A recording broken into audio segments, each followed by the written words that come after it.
थोड़े से बड़े बड़े लोगों से जब पहुंच हो जाती है तो लोग अपना परिचय कैसे देते हैं। लेकिन यहाँ ध्यान देने की बात है, सुंदरकांड में हनुमान जी महाराज से जब विभीषण जी महाराज पूछते हैं कि आप पर तो रघुनाथ जी की कृपा है, क्या हमारे ऊपर भी रघुनाथ जी की कृपा हो सकता है। तो हनुमान जी महाराज कहते हैं कि हे विभीषण जी, मैं कौन योग्य व्यक्ति हूँ।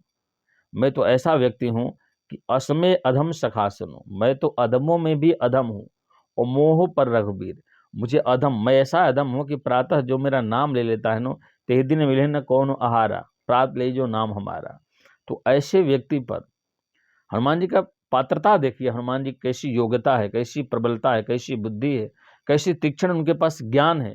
कहते हैं मेरे पास कोई योग्यता नहीं है, और अयोग्य को भी योग्य बनाने का अगर कोई कार्य करता है तो राम जी करते हैं। विभीषण जी महाराज समझ जाते हैं कि रघुनाथ जी के अंदर कैसी ऐसी भावना है कि एक बंदर इस तरह की भाव लेकर हमको समझा रहा है, तो अगर मैं उनके चरणों से जुड़ जाता हूं तो क्या नहीं हो सकता है। और विभीषण जी महाराज लंका के राज्य सुख को सबका त्याग करके वहीं रघुनाथ जी के चरणों में जाकर समाहित हो जाते हैं। परिणाम क्या होता है कि जो करोड़ों वर्षों से तपस्या करके, लड़ाई करके, झगड़ा करके, विवाद करके धन को अर्जित किए थे रावण, वो सारे धन संपत्ति वैभव राम जी अपने पास नहीं लेते हैं। जैसे विभीषण जी महाराज राम जी के चरणों में जाकर सिलेंडर करते हैं, वैसे राम जी वो सब कुछ विभीषण जी को अर्पण कर देते हैं। अन्यथा विभीषण जी महाराज को वहीं पर भगवान राम राज तिलक कर देते हैं और लंका का राजा बना देते हैं। हम लोग आज क्यों संघर्ष कर रहे हैं? धन के लिए, यश के लिए, कीर्ति के लिए, सम्मान के लिए।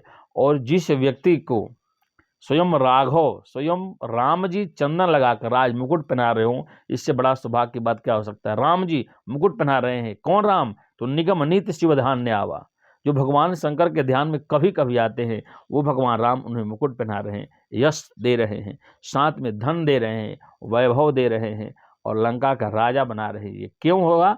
क्योंकि हनुमान जी महाराज जैसे सदगुरु विभीषण जी महाराज को प्राप्त होंगे, और हनुमान जी जैसी योग्यता हमें और आपको भी अपने मन में लाना चाहिए।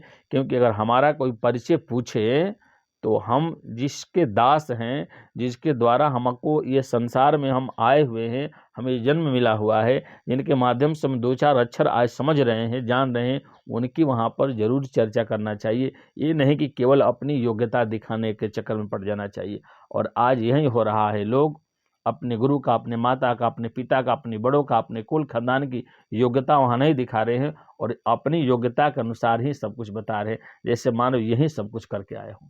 इन भाव नहीं होना चाहिए। योग्यता, अयोग्य को भी योग्य बनाने का अगर कोई कार्य कर सकता है तो संत कर सकते हैं और भगवत कर सकते हैं। और तीसरा, दुनिया में कोई व्यक्ति नहीं है जो अयोग्य को अपनाकर योग्य बना दे।